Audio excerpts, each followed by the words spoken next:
with all her might. Fearless and bold, the enforcer reigns with a grace that never wanes. Oh, Sophie, shooting threes with ease. You're the one who brings me to my knees. Strong and sweet, a heart so true. Every moment, I'm falling for you. Yeah.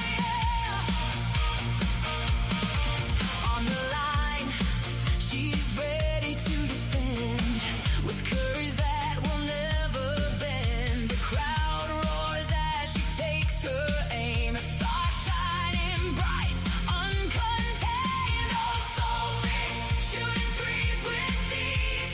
You're the one who brings me to my knees. Strong and sweet, a heart so true. In every moment, I'm falling for you.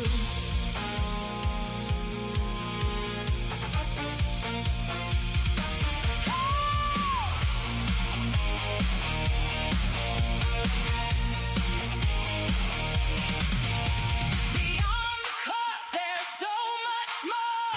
A spirit I simply can't ignore. With every laugh, every smile she shows, my love for her only grows. Oh, Sophie, shooting threes with ease. You're the one who brings me to my knees. Strong and sweet, a heart so true. In every moment, I'm falling for you.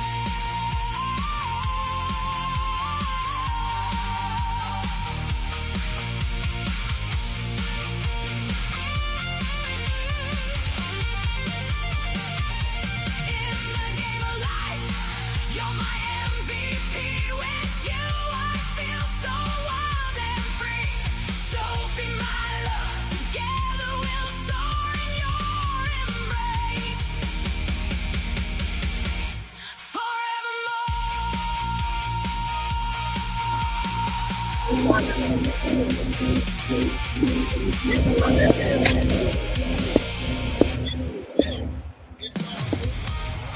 Oops. Sorry. Take two.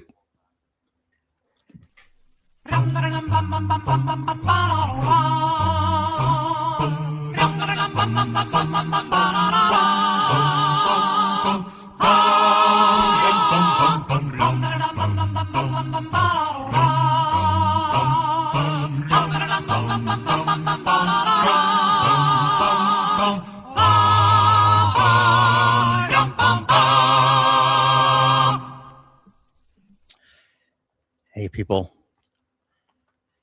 Yes, I'm going to talk about the NBA in a second, but goddamn, last night I probably had the best dream. I wouldn't say ever, but definitely top 3 all fucking time dreams I've ever had. You know, the type of dream where you wake up and you're like, fuck, no, go back to sleep. And then it's never this fucking same thing. You can't go back to it. It's like, it almost makes it sad, you know? But in this dream, my stupid song was about to hit, but it could not be a hit until it was approved by Sophie. So I got to meet her, and I guess I talked my way into some things, and I managed to go out with her. Now, people, once again, this is a dream, not real. Man, I don't know if you guys have ever had like a dream where you actually thought you were like, where you like in some kind of relationship or something, and you wake up and you're like, oh shit, that wasn't real. It's one of those type dreams. Fucking A, man. It was cool because no one knew who I was, but they kind of didn't know who she was, but sort of did know who she was. And we were at this restaurant. Okay, and this is the stupid part. People came up to me first. from being on Money Boy's show and being part of State Gang. It's so stupid, but like I said, this is a dream. And it was cool. These people were, we're trying to eat and talk. This is like the first date-ish type thing. We're trying to eat and talk, and people kind of come up to me, her, every once in a while. But and I was like, you want to get out of here? Let's get out of here. And then right as we're getting out of there, the dream ends. I'm like, no, but no. That's the best part. God damn you, dream. Oh my God. I can't even tell you how disappointed I was waking up. 1 second.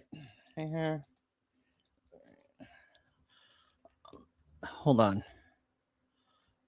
Shit. 1 second, people. 1 second.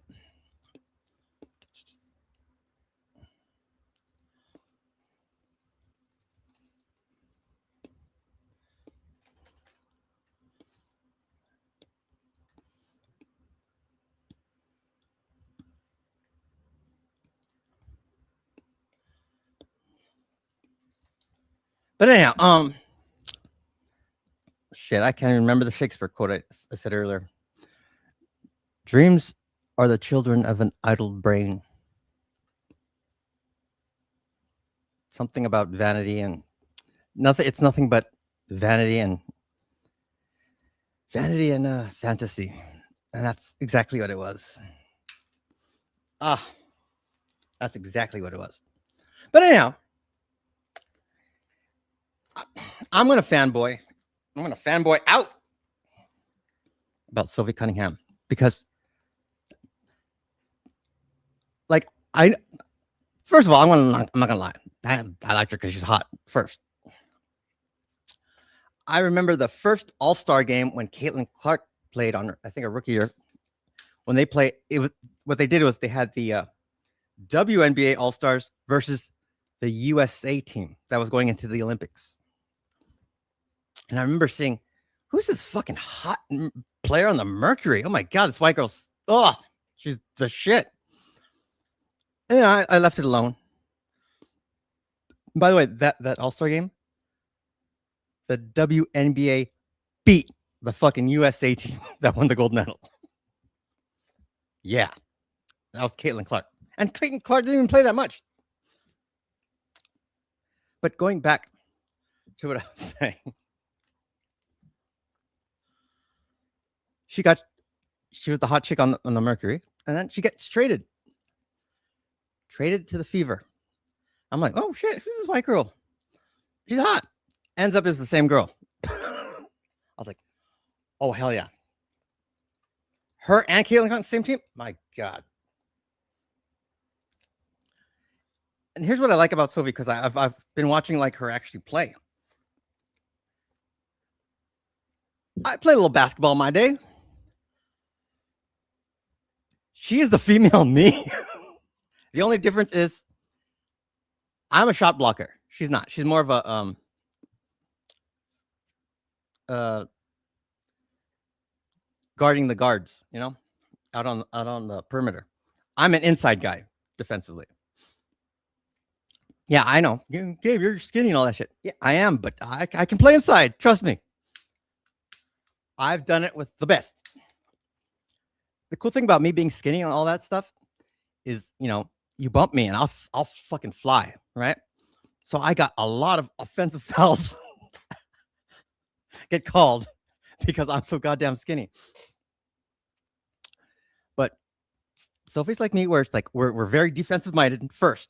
Defense is first. Second, offensively, we can't really create our own shot. We're set shooters. Meaning, set a screen or something. We find our spot. Get me the ball when I'm in that spot. You shoot it, we're good. That's me and Sophie. Because I don't really drive the ball in. I mean, I can drive, but I drive like Sophie. It's like, we'll go for the hoop once in a while. And everyone's, it's funny. when we do go for the hoop, it's usually pretty wide open.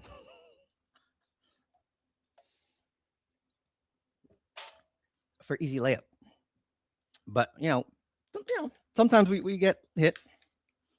And so, and one. Yeah, buddy. I would say she's probably a better free throw shooter than me. Even though I do take pride in being a good free throw shooter. Because when you're an athlete, when you're an athlete and you know your game and you can control what you can control. In basketball, I think one thing you can control and always be right on it is free throws. That's the easiest shit, man. It's like no one's guarding you, no one's doing nothing. Just how hard is it to just shoot it in? You'd be surprised. Now, when it comes to WNBA and free throws compared to the NBA,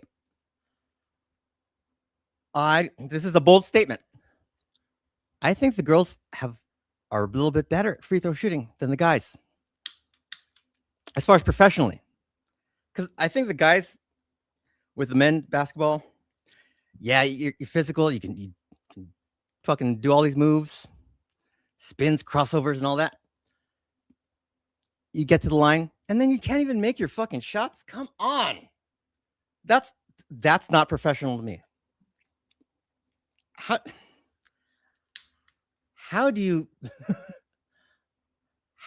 not get points when no one's guarding you?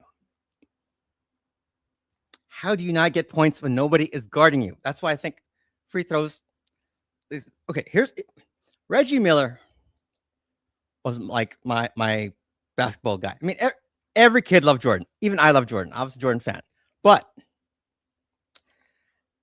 I loved Reggie Miller because he wasn't a god like Larry Bird or Magic or Jordan. Reggie Miller is from California. He's just a kid from Riverside. And I feel bad because I've been to Riverside. Riverside it's shit. Riverside is fucking shit.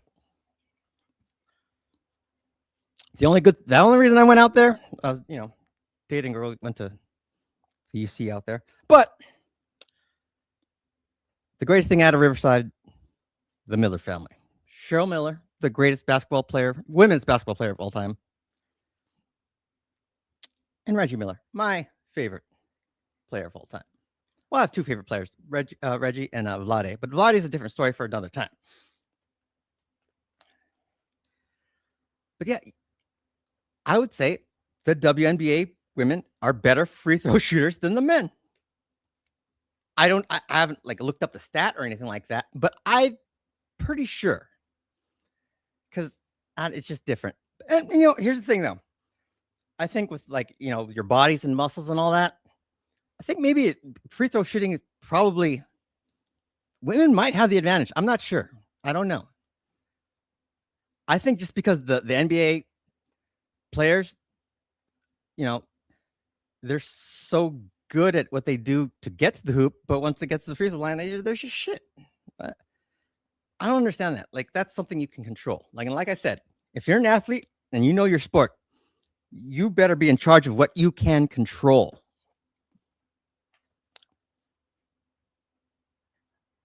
When I was a tennis player, you got to have a fucking shitload of cardio.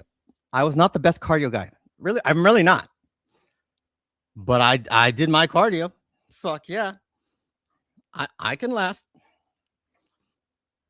Not as much as most players, but the style of my game is different. But you got to come to work prepared. And I think the men in the NBA don't come prepared. They just think their game's good enough. Oh, and I'll get to the free throw line and I'll just make the shot. Now, well, let me take this back. I hated Shaq as a player. I love him as a person. Shaq has one of those people you want to aspire to be as far as giving back. Because Shaq's the type of dude where he'll be at the mall, see somebody, and just go, "Hey, what's up? Oh, you want a bedroom set? all right, I'll buy you the whole thing. Or I've heard so many stories of Shaq just making people happy.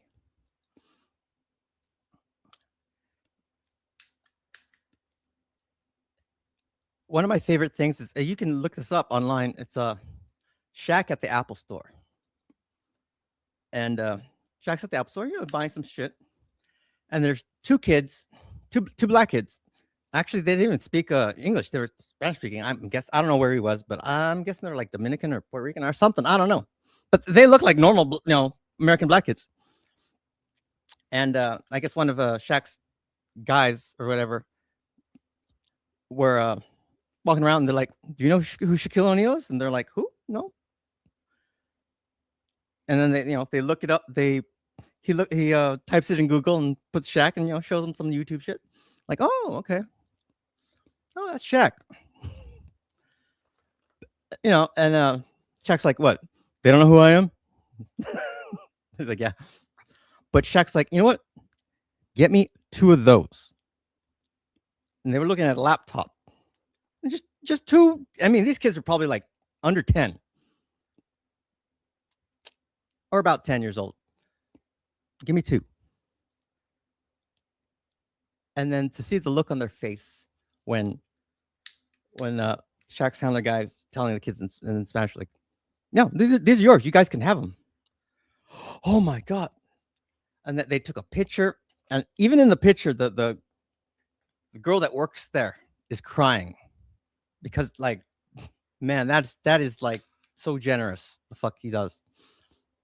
So Shaq, shout out to you, man. Like, you're a good fucking person. And that's kind of what I want to be too. I just don't have that kind of money. But if I see something where it hits me, like, I gotta give something. I just have to all the time. But my thing is, you guys won't know about it. Fuck that. Nah. I think a lot of people do a lot of these generous things so they can look good. That shit never, like, I get that, but it was never a thing for me. Because, like, my thing, here's why I like about giving. I watched this little short documentary. It's a 30 for 30 short. You can find it on YouTube. About Muhammad Ali. And not Muhammad Ali as a boxer. This is Muhammad Ali is way retired. This is Muhammad Ali in the 90s. This is right before we go to war with Iraq. This before that. Just before. Iraq took hostages, American hostages, because I guess we had like some oil workers or something over there. Now these guys, when shit went down, they were kind of like put in a car and all that, and it was like, oh, don't worry, you're going to be guests of Saddam. Ends up they're going to be fucking hostages. I think they're captive for like a couple months, and Muhammad Ali was like, I want to go to Iraq, just on a goodwill tour. I want to go. And even everybody in America was like, nah, don't do that shit. Don't do that shit. No, I'm going. He went anyway. And this is Parkinson's Muhammad Ali. Parkinson's Muhammad Ali. He goes. He doesn't deny any autographs. He doesn't deny any pictures. He goes to all the mosques, visits all the schools. And he doesn't even have an appointment with Saddam. He's just going there hoping he can see Saddam. And the reason why Muhammad's so beloved in Iraq is because he's Muslim. It's like, and because he's the only guy that defied America and won. One of the few. So it's like, world champion Muhammad Ali, who defeated America. And he's just beloved, right? I guess a couple of days into his pilgrimage to Iraq, he runs out of his Parkinson's medicine, and he's having a bad time. Like, they had to hold a press conference. It's like, Muhammad can't really talk right now. I mean, he's here, but like, he's trying, he can't talk. And they're thinking, oh shit, I don't know how we're gonna get out of this shit. But they went to I guess they found a doctor in Iraq. They replenished his medicine. And all the doctors asked for just a picture. Just a picture. So Muhammad's back on his fucking feet, right? He visits this mosque. And then he finally gets the invite. Saddam would like you to come and be a guest of his. He goes, he visits Saddam Hussein. Saddam Hussein's kind of gloating about how the Americans have been treated. It's like they're not hostages. We let them. We give them a VCR and they can have a pick out of any movie title. Most Iraqi homes don't even have a VCR. Isn't that hospitality? And I think I'm quoting that verbatim. And Muhammad's just talking to them, and they go through the whole thing. It's like Muhammad's just said, "I will go back and give an honest account of what I saw in Iraq." And Saddam said, "Oh, that's great. Okay, with that, you know what? You can go because it's been such a good guest. I will give you the hostages to go home with you." Now, when he said that, the second he said that and they got released, those motherfuckers were on a plane right away. They were out of there. They weren't staying. Fuck that shit. But in the hotel room before they leave, and this always hits me hard. He goes, "Muhammad, you saved us and all that and stuff." It's like, you don't owe me nothing, man. You don't owe me nothing. And everyone got home and everyone, saw their families right in time for Christmas. And then 2 weeks later, the Iraq War broke out. But at the very end of that, it's just a 10-minute documentary. At the very end of that documentary, they show a little old clip of him talking when he was in his boxing years. And he says, "I need publicity for my movie. I need publicity for my fights. I need publicity for this, for that. But not when it comes to helping people. Because then it ain't sincere." And that's why I never want credit for ever giving back. I've given a lot. I've taken care of everybody on YouTube. Everybody. Anyone's had problems, I've always helped.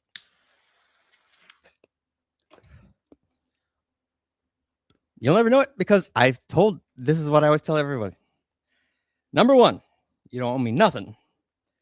Number two, don't say nothing. I don't want recognition. And for the most part, there's been some slip ups where I got out, but still, for the most part, no. Everyone's been cool about it. But I will say this, people.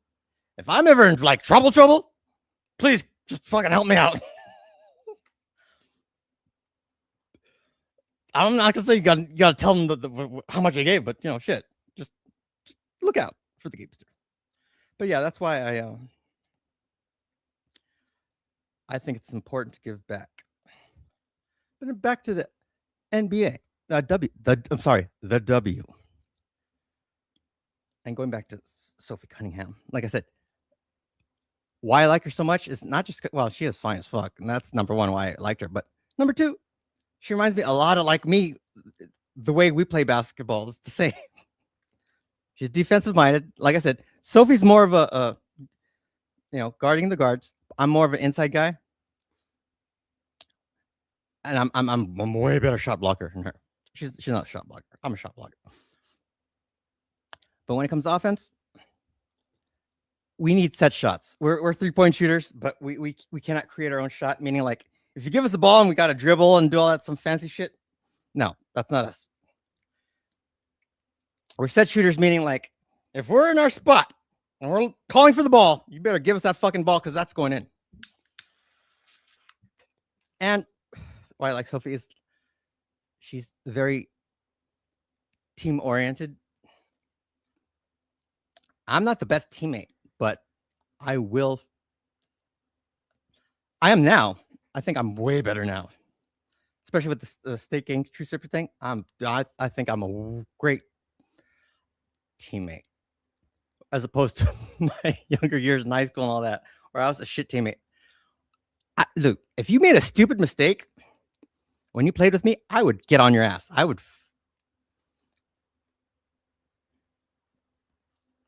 I'd cuss you out a little bit. Especially if it's something stupid. One thing I fucking cannot stand is stupid mistakes that could have been prevented. Because little things like that can change a game.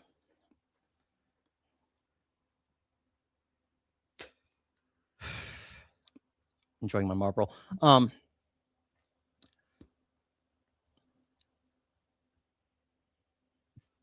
In sports, you know, there's momentum, and you can stop that or you can keep it going. You just gotta. It's a fight, man. It's a fucking fight. And I used to hate when people say, "Hey, it's just a game. Why are you getting all serious? It's just a game." Because I was a tennis player I was a serious tennis player for a long, long time. When people say, "Oh, it's just a game," I would fucking really? It's just a fucking game? Because you ain't shit. That's why. You've never dedicated yourself to anything in life. But it's just a game? Yeah, it's just a game to you, motherfucker. This shit is my fucking life. And then one day, in my 20s, just randomly, I don't know how I came across this, but somehow I was listening to something where Louis Farrakhan was speaking. And he said something that just fucking took all the wind out of my sails as far as competing. Because he said, at the end of the day, sport is just play.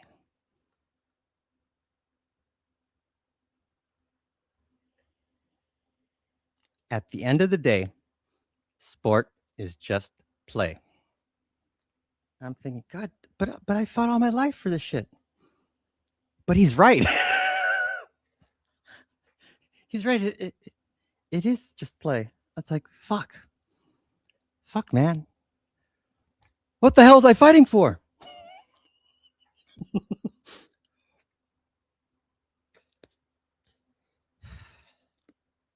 Because I'm like stupid competitive.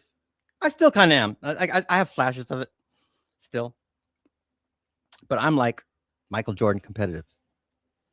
Like, well, I wouldn't say Michael Jordan. I'm close to Michael Jordan competitive, because Michael Jordan will like if you he would compete on the stupidest shit. Like if I had a ball and I said, "Hey, throw it at this window. If you can hit the window 3 times, you know, you win." And you know, Jordan would be fucking trying to hit the window. I'd be doing the same shit. But at some point I go, that's kind of stupid. Not Jordan. He'll fucking play that stupid window game till the death. I won't play to the death, but I will play until I'm hurting. I'll play till I'm hurting. We got let's see, it's 4:30. Okay, I'm gonna get off in half an hour because my girls are playing at 5. I know, Matt, I don't know if you're listening, but 5 o'clock, be ready. I already sent you the email.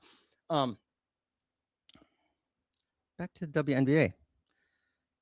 Now, the WNBA, I never thought in a bajillion years I would be a fan of this shit. Never. No fucking way. But I gotta say, dude, Caitlin Clark, she's the fucking shit. And this is where people like get on my ass. I think she's a cutie, man. Caitlin Clark's a fucking cutie. Good.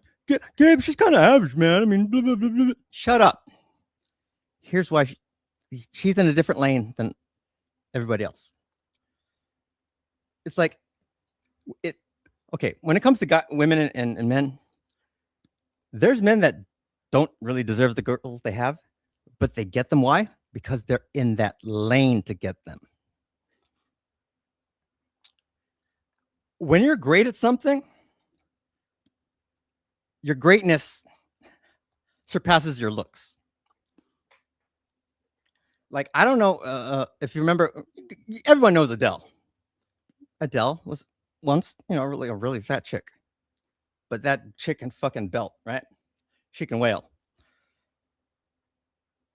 I would have dated fucking heavyset Adele and just been like, yo, what, motherfuckers? Yeah, my girl.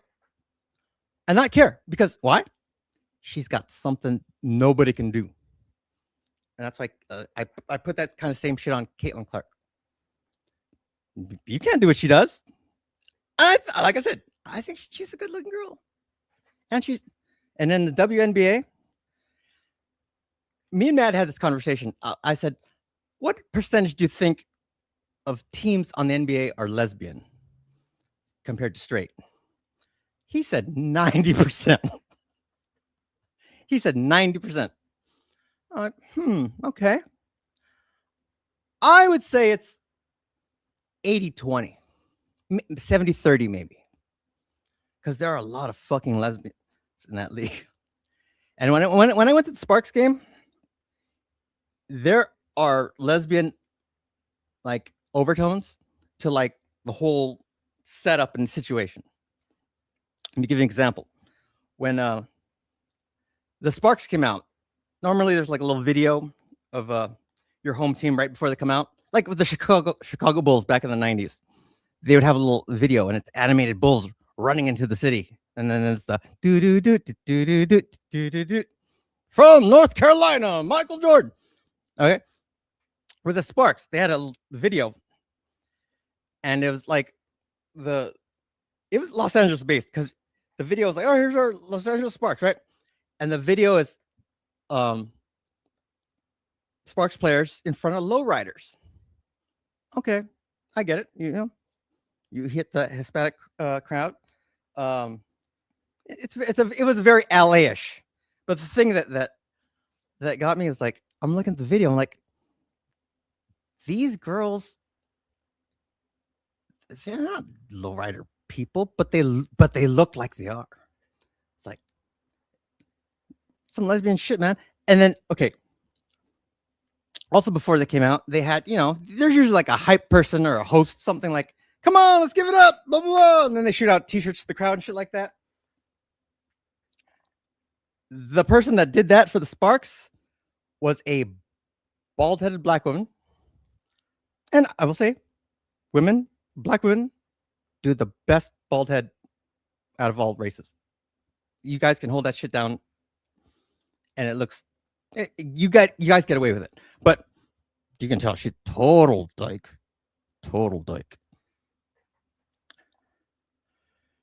And then there's no Laker girls or Sparks girls for the Sparks. It was like a dance team, and it wasn't just it was guys and girls, but it's like, so you're a male cheerleader, I guess. What the fuck? But yeah, there's some lesbian shit going on in the WNBA. I'm sure that shit goes around in all the fucking arenas. That shit. I mean, I get it, understand it, because think about it. Most men are not watching women's sports, and the women that do watch it are, lesbians. I will say, when I was at the Sparks game, there were some Indiana people around. You can tell an LA girl compared to all the rest of the country. But I saw those Indiana girls, not fucking bad. I think the Gabester would love living in Indiana. And and my hero, Reggie Miller, lived in Indiana. I think he still does live in Indiana. But my God, something about the Indiana, man. Oof. Those girls they're bomb diggity. That's what we used to say in high school. They were bomb diggity. 1 second.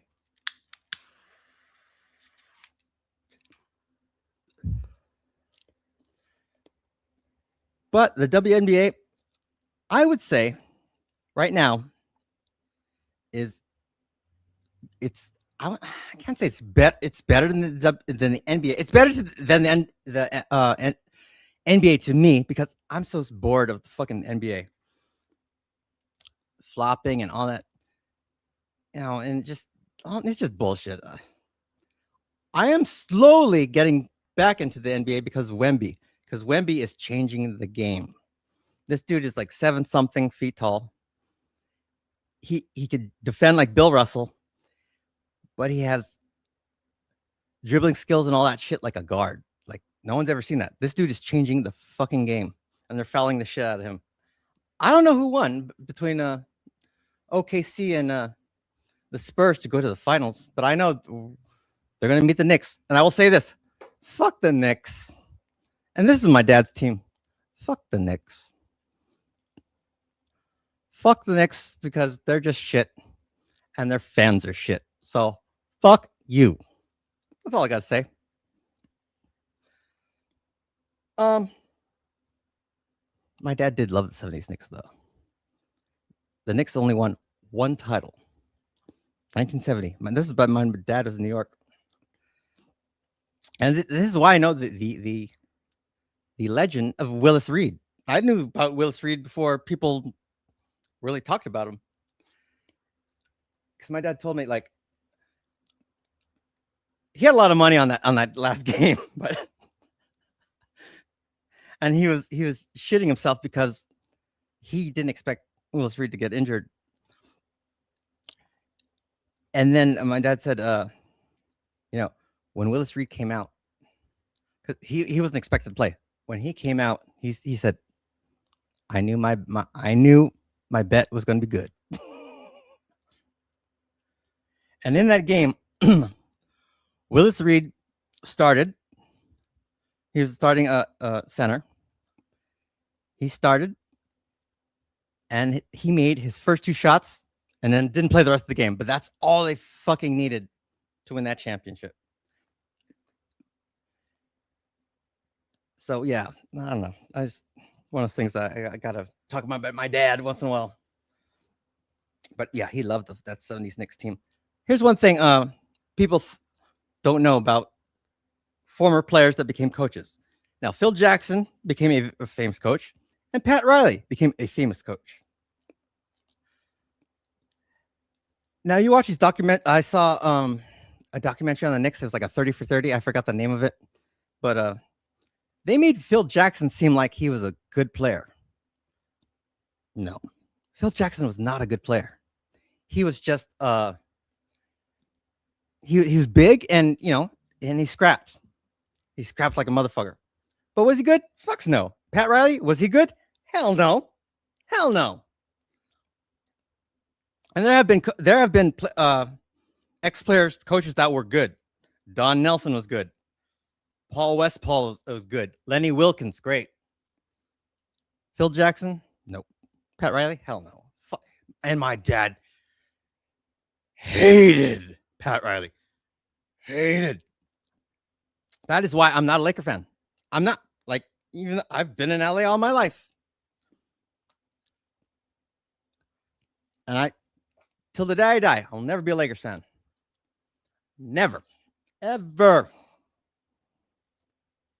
I remember growing up when we lived in Glendale for a couple of years.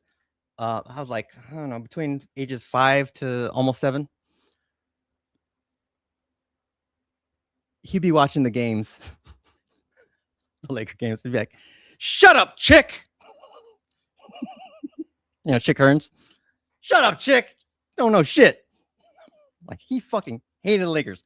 Like, when it was Lakers Celtics, like, I didn't really watch with them like that because I wasn't into sports like that yet. I was too young. But the only reason I liked watching sports with my dad was because he would shout at the TV, "Shut up, chick!" But no, when it comes to the Lakers, Celtics, we're Celtics, motherfucker. I don't care if, we live in LA. We're Celtics, though. That Showtime shit, no, we're blue collar people. We're blue collar. We are Boston at heart. Fuck the Lakers. Always fuck the Lakers. I'd rather eat my own shit than be a Lakers fan.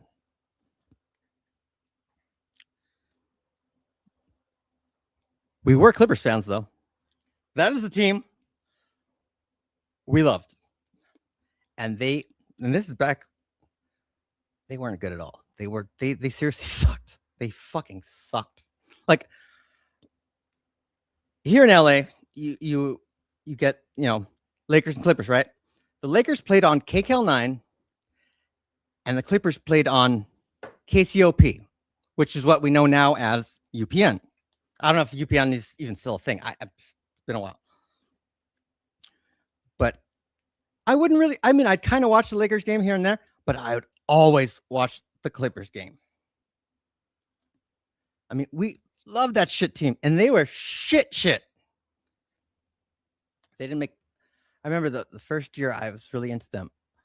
I forgot the record was, but it was bad, and the coach was Mike Schuler. Yeah, no one. Who's that exactly? Who is that? It wasn't until they got Larry Brown as coach, and then we traded. I think we traded Doc Rivers. Oh, Doc Rivers and Charles Smith for Mark Jackson. Now I will say, Doc Rivers, great Clipper. Charles Smith, okay Clipper. Even though he was one of like the top guy, he was kind of like one of the best on the team at the time. But Mark Jackson and Larry Brown changed everything. The best here's the thing. That Clippers team, the Clippers don't have any retired jerseys.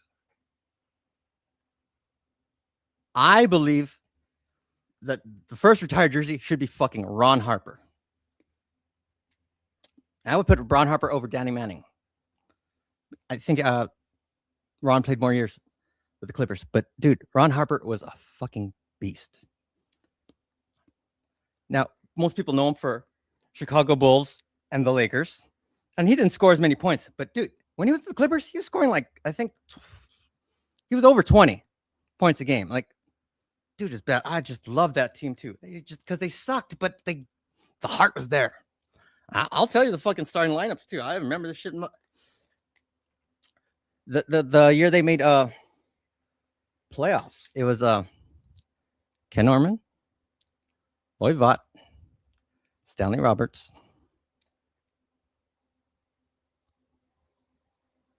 Ron Harper, and who's the other guard? God damn it. Oh, it's gonna kill me. Motherfucker. Ah, damn it. I can't remember. I love that team, man. They gave, when they made the playoffs the first time,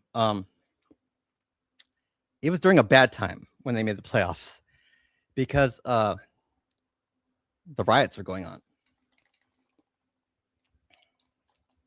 I remember because they had to move the playoff game to a different arena because back in the day, the Clippers played at this place called the Sports Arena.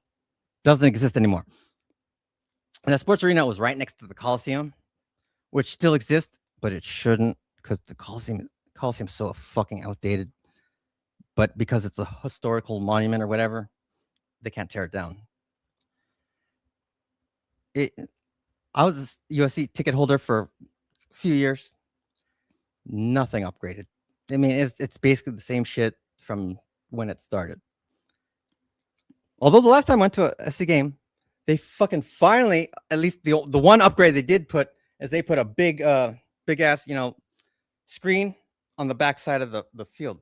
Before it was just this little like tiny thing by the torch in the Coliseum, and it wasn't even HD. It was like it looked like a fucking just giant tube TV.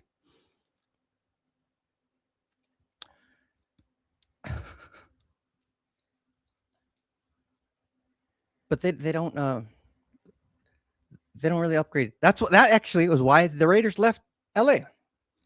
Because what's the name of that dude? The owner? Fuck, Al Davis. Like they promised him, oh yeah, we'll upgrade this, we'll upgrade that. Never fucking happened.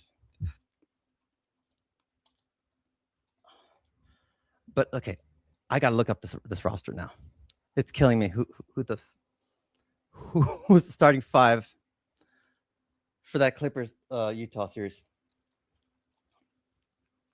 Clippers Utah 91 or 92. Shit. Only one. It was 91. Let's see. What's the starting five? Okay, here we go. Oh, here's the starting five. Oh, my bad. It wasn't Stanley Roberts. It was my other favorite center. Sorry. Ron Harper, Danny Manning, Charles Smith, Gary Grant, and Olden Polynice. I remember the first, my dad had a friend who actually worked, whose daughter worked for the Clippers. So we would get, the free ticket things, they kind of give away. I mean, it wasn't like front row or nothing like that, but it was decent. You're up there, but you get to go to the game. And I remember the first game we went to was the first game that Olden Polynice was playing for the Clippers because they just traded Benoit Benjamin.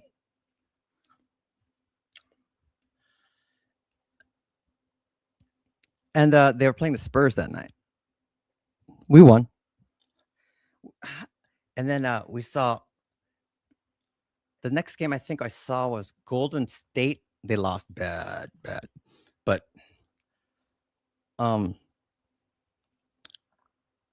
at the time, before Reggie Miller, like I said, like every kid was a Jordan fan. I wanted to see Jordan. And his friend couldn't get tickets for that because they got to make their money. There's no free tickets for that shit. But my dad bought tickets in kind of like the same place, and I got to see Michael Jordan play. I can say I witnessed the great one play, and he did. Oh, he was badass that night. I don't know. I couldn't tell you the stats of that game. I couldn't tell you the final score, but Bulls whipped their ass. That was the only time I went to a Clippers game opposing them. And I know we went to one other game. God damn, I just can't remember it. Spurs, Chicago, and somebody else. I don't know, but no, the Clippers aren't hockey players, Leah. They start off as the San Diego Clippers. Clippers meaning Clipper ships. And San Diego is a port city. So, yeah. And so is LA, but not the same. Just like the Lakers, even though there's no really any lakes in LA, are still the Lakers because they came from Minnesota. Now, the Minnesota Lakers make sense. The LA Lakers still doesn't make sense to me. You think out of all these fucking years since that happened, I don't even know what year the name changed. It was late 50s, early 60s, maybe. Why don't they just change the fucking name? There's no lakes around, but I guess that it's been so long that fuck it, I'm all over the place, but that's all right. I just was kind of winging this one until the game, and we got 10 minutes left. But as you see on the screen, these are my girls. These three. The middle one, my fucking favorite. Oh, she's fucking. She's just. Here's the thing about Sophie. She plays hard. Here's why people hate her, and I can understand it too. She's a hot chick, but she's the hot chick that's fun. And I think this is why guys like her. She's young. She's enjoying her life. And she's a competitor, man. It's like and you feel like you can kind of get her, but not really. Especially, I think I kind of could, maybe. If that song hits, download it, people. Spread it out. Hashtag it fever, Sophie Cunningham, all that shit. Because I just want recognition. Make it a hit. Please, please, God. This is the one song where it's like, I just want this one to hit. I'm not even hit. I just want her to know about it. I think it's a good one. I don't know. I already forgot what the fuck I was saying. Oh, yeah. Why people like Sophie. Sophie is not, she doesn't back down. Like I said, she's a female me playing basketball. I'm not a big guy. On the street, if you fucking came up, pulled up, 9 times out of 9, I'm fucking backing down. But for some reason, when you're playing sports or whatever, I don't care how fucking big you are, I will fight you. And that's Sophie too. She doesn't give a fuck. I mean, there are girls that have bodied her up, and she'll fucking come up to their face. Oh, dude, she's so fucking. Oh. What can I say? Gabe's in love. But yeah, Sophie's my girl. Okay, next to her, obviously, Caitlin Clark. Like I said, cutie. I think this year's going to be the year that starts her off as the GOAT. Because, she did good her rookie season. Her second year, she got injured. She was out a lot of games. But I think this year, honestly, I think she's going to get MVP. I'm stat-wise right now, she's probably not. I think she's got a shot. I think she's going to finish the year with MVP. I just have that hope. Now, the third girl, the other white girl, Lexi Hull. She grew on me. Lexi's a more of a defense. She's like Sophie, defensive player. But this bitch can shoot too. She just doesn't get the ball enough. And I think she's a fucking dude. I wouldn't say she's the same category as Sophie, but I think she's a fucking cutie. Fuck all y'all if you don't think so. Oh, she's an average white girl, Gabe. Shut the fuck up. Can you shoot a 3? Like she does? Nope.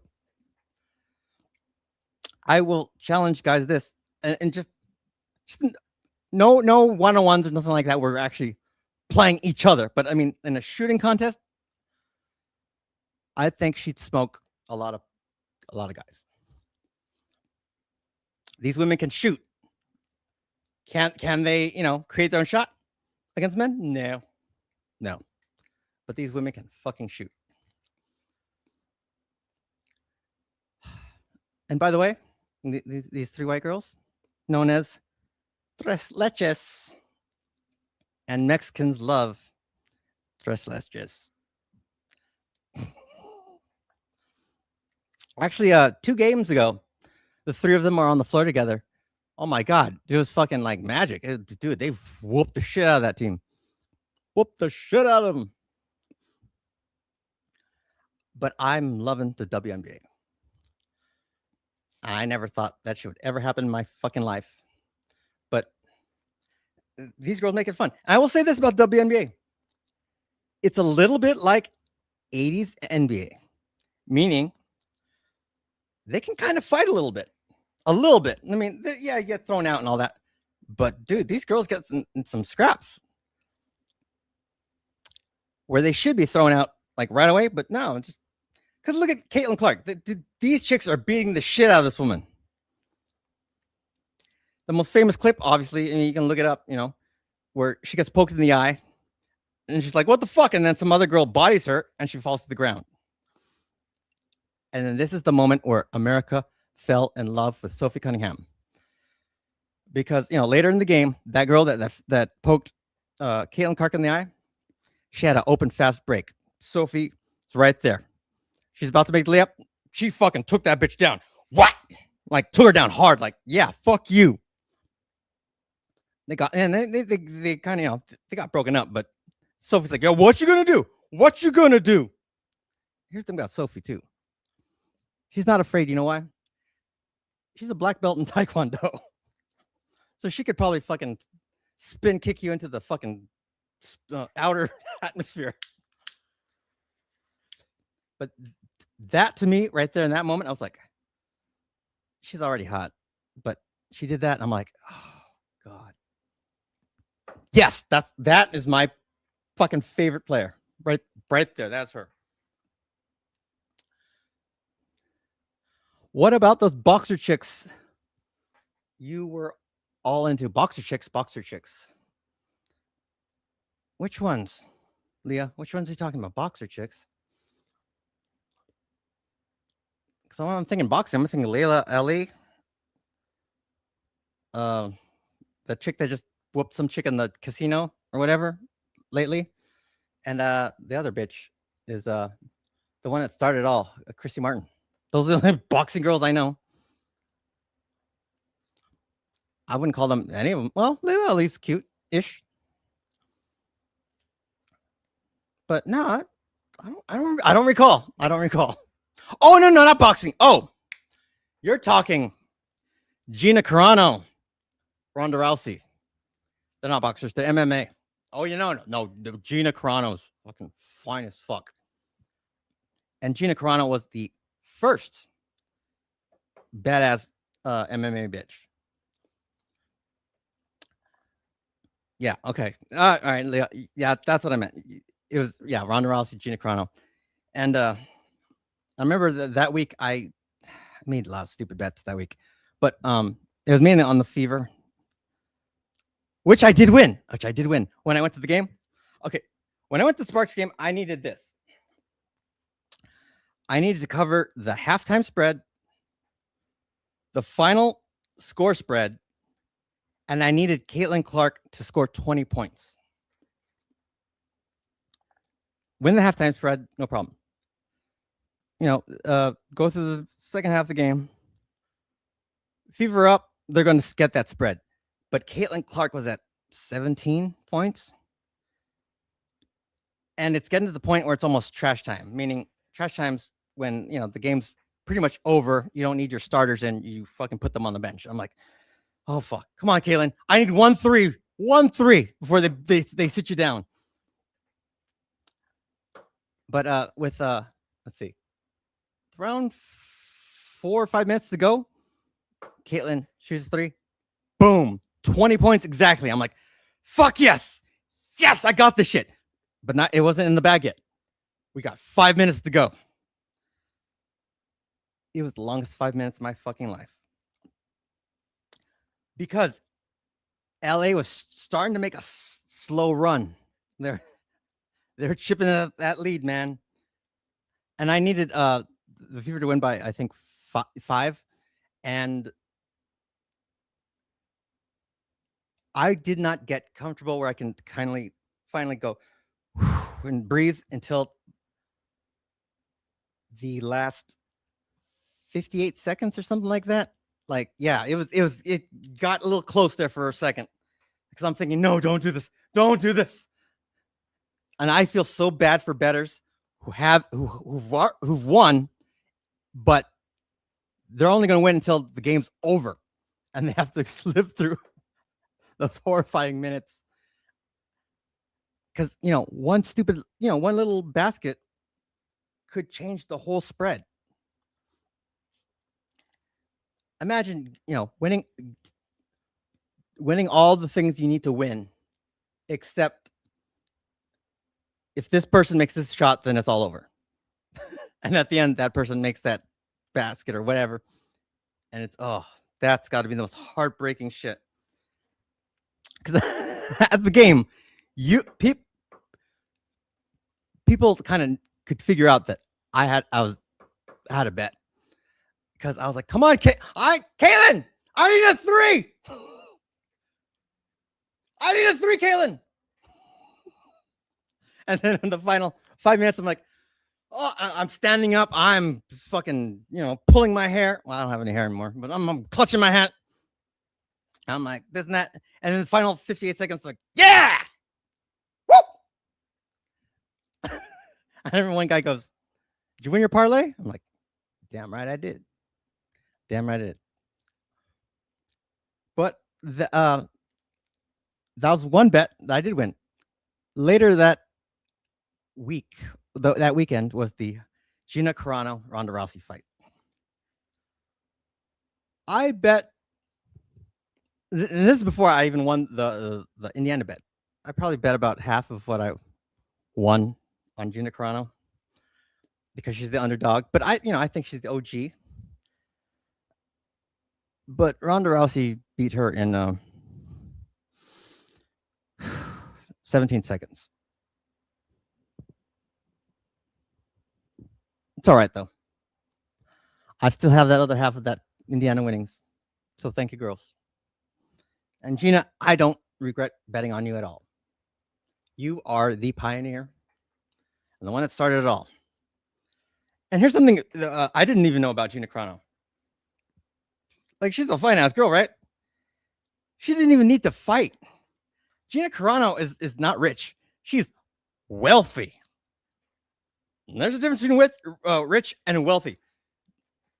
Gina Carano's family owns casinos in Vegas. I forget which ones, but yeah, they're that rich. And this girl chose to fight. I heard Dana White talking, about Gina Carano, or not. Well, her in general, but he was saying most fighters are people that came from hardship, where they actually had to fight in the streets like that, things like that. Gina Carano didn't need to do that, but he said some people are just born fighters, and that's what Gina Carano is. She was born a fighter. But, and here's the other reason why I bet on Gina Carano. We're the same age. She hasn't fought in probably as many years as I haven't played tennis. And for her to get back in shape at 44 and get back into fighting is like me getting in shape to play some tournament. Do you know how hard that fucking is? When you haven't done it in that long? I'll tell you something. The last time I ever played tennis was during COVID, actually. Now, I have never had my last official match or whatever, but I wanted a last match for me. It was more of a personal thing for me. Nobody saw the match, and well, I would take that back. A couple of people did, but I played this kid who was supposed to be the next Gabe or whatever, And when it came to alumni matches, I would always say no, fuck that, I'm not doing that shit.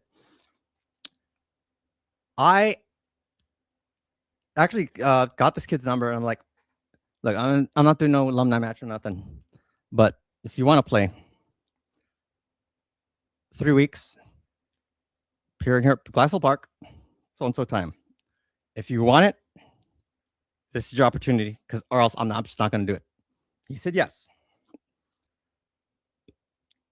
It was the fucking hardest, dude, to go from zero shape and get ready in 3 weeks.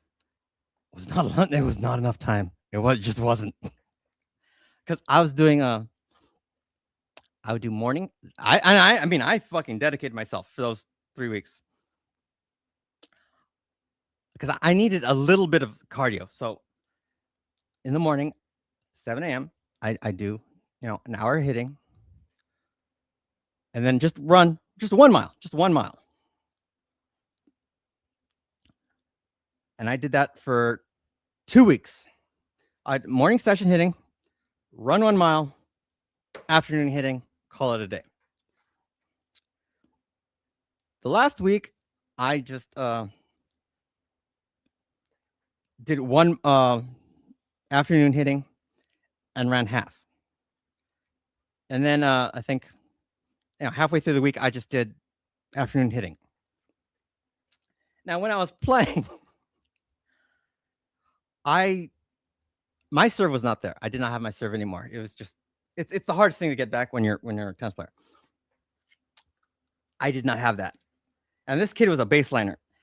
And I'm not a baseliner, and I did not have the stamina to like really compete like that.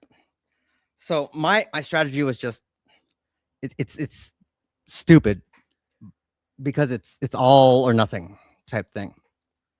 My game is serve and volley, and the serve and volley means you serve the ball, and then but you instead of standing on the baseline and hitting it back and forth, no, you serve it and you fucking run to the middle of the net, and then the next shot they hit, you kind of block it in the open court.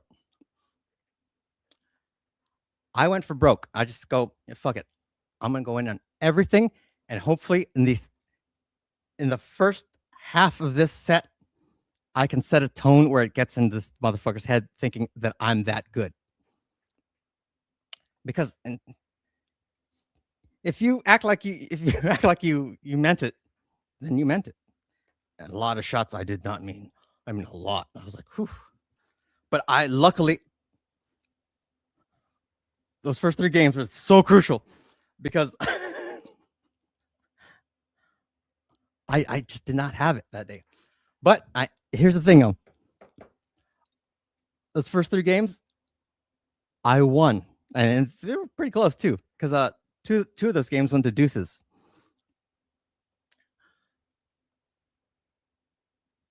Once I was up 3-0, I'm like, okay.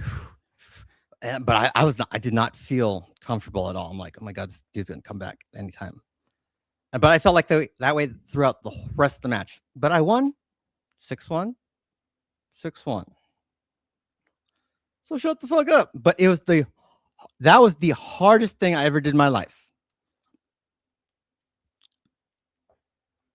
That was physically, sports wise. So for Gina Carano to come back at 44 and get in shape to try to fight, love you, Chica. That's some balls. That's honorable. All right, the Sparks game is going to start. It's probably starting now. I'm going to wrap up. I got to say this about one other player. Where is she? I really like Kelsey Plum. Kelsey Plum, I think, is fucking hot. This is not her basketball picture, but you get the gist of it. Hold on, it's loading up. Yeah. Oh, it cut her face off.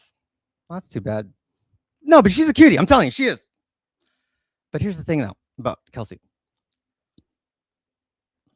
When I was, like I said, when I went to the Sparks game, they had these lesbian overtones, right?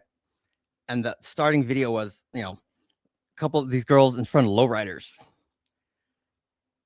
And these, all the other girls, they're like, they have that look like it was masculine. It was very like, yeah, what you gonna do, motherfucker?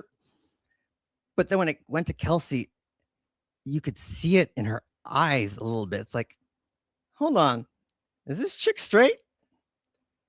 I didn't know if she's lesbian or not. Now, supposedly, I looked it up. She was married at one point, but she gives lesbian overtones because I think in one of her IGs or something, it said something like, "Yeah, and I can get your girl" or some shit like that. But when I saw that video and I saw the face she made and the look she had, I'm like, she looks kind of lesbian to me. I don't know, but here's my prediction: that sometime in her career, Kelsey Plum's going to say, "Yeah, I'm a lesbian." I still think she's hot, and she honestly, she's a great player. Just the Sparks fucking suck. Do I hate the Sparks? No. I hate the Lakers. Sparks? No. Nah, they're just the Sparks. But ain't the Fever, which is my team. She's playing right now. And I got to get out of here because I'm already 10 minutes over. Matt's probably in the other waiting room, ready to go. But thank you, people. I kind of talked about the WNBA, but I just kind of went off about a lot of other shit. But hey, it's a show. You got something. And sometimes I just gotta, as a, I don't know, performer, or if you want to call me an entertainer, if I don't do anything for like a couple days, like I kind of like losing my mind. It's almost like a drug. It's weird. So at least I got my fix. So thank you, people. Yeah, I'll see you later. Me and Matt are gonna watch the Fever game, and people, I will see you later. Peace.